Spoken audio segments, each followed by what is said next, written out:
खबर खंडवा से आ रही है। बीजेपी हो गई है पीछे, रुझान बदल रहे हैं। T20 का मैच है, पलड़ा कभी इधर कभी उधर। खंडवा में राज नारायण सिंह आगे बढ़ गए हैं, ज्ञानेश्वर पाटिल हो गए हैं पीछे। तो रुझान अब धीरे धीरे आगे बढ़ रहे हैं। चरणवार यानी राउंडवार जो काउंटिंग हो रही है उसमें फिलहाल बड़ी खबर यह है कि खंडवा से कांग्रेस के लिए उत्साहित करने वाली खबर है, कांग्रेस के लिए खुश होने वाली खबर है। और खबर यह है कि खंडवा में इस वक्त राज नारायण सिंह पुरनी यानी कांग्रेस के प्रत्याशी आगे चल रहे हैं, ज्ञानेश्वर पाटिल पीछे हो गए हैं। अब तक चारों सीटों पर बीजेपी आगे चल रही थी रुझानों में। तो ये बड़ी खबर इस वक्त हम आपको बता रहे हैं। और बड़ी खबर आ रही है खंडवा से। खंडवा में बीजेपी पिछड़ रही है तो कांग्रेस आगे बढ़ रही है। राज नारायण सिंह पुरनी साहब ने सुबह बजरंगबली का आशीर्वाद लिया था, हनुमान जी का आशीर्वाद लिया था और उन्होंने आशीर्वाद में यही मांगा होगा कि उन्हें जीत मिले, पार्टी को जीत मिले।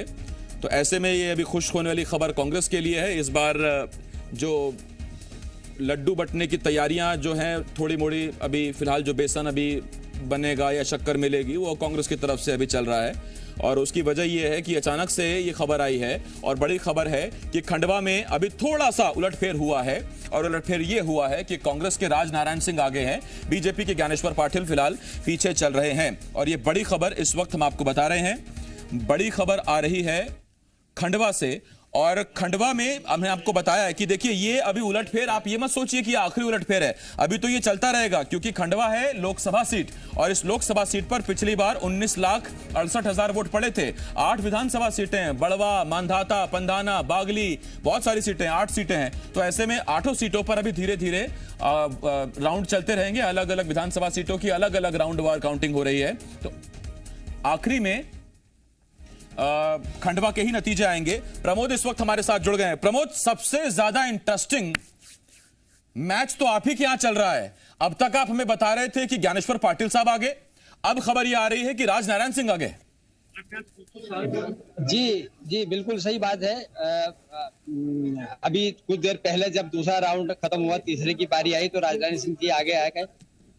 पंधाना, खंडवा 2 जगह से उन्होंने लीड ली, बागली से भी लीड ली। लेकिन उसके बाद जब पड़वा का रिजल्ट आया और बुरहानपुर का थोड़ा सा रिजल्ट जो है उनका कम हुआ था, तो ओवरऑल फिर जो है बीजेपी आगे हो गई। तो कुल मिला के अभी जो है ऊपर नीचे का गेम चल रहा है। कुछ देर के लिए जो है बीजेपी के कैंडिडेट खुशी मना लेते हैं, उनके कार्यकर्ता खुशी मना लेते हैं, कभी कांग्रेस के कार्यकर्ता खुशी मना लेते हैं।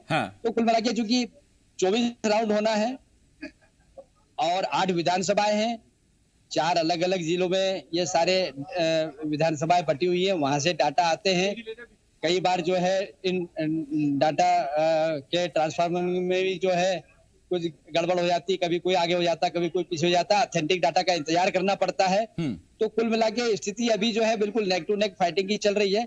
लेकिन मैं अभी अपडेट आपको बता दूं कि वापस भारतीय जनता पार्टी के कैंडिडेट ज्ञानेश्वर पाटिल जो है वो आगे हो गए।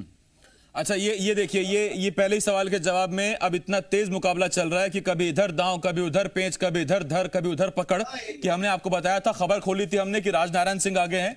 लेकिन प्रमोद हमारे सहयोगी बता रहे हैं कि ज्ञानेश्वर पाटिल आगे हो गए, राज नारायण सिंह पीछे हो गए हैं। इतनी तेज तो कुश्ती में कोई नहीं पटक पाता प्रमोद, जितनी तेज खंडवा में चल रहा है। कुछ विधानसभाएं ऐसी हैं जो अपना चरित्र बार बार बदल रही हैं। जैसे बागली विधानसभा हुआ, पंधाना हुआ। खंडवा विधानसभा के बारे में कोई नहीं जानता था कि ये जो है कभी कांग्रेस को सपोर्ट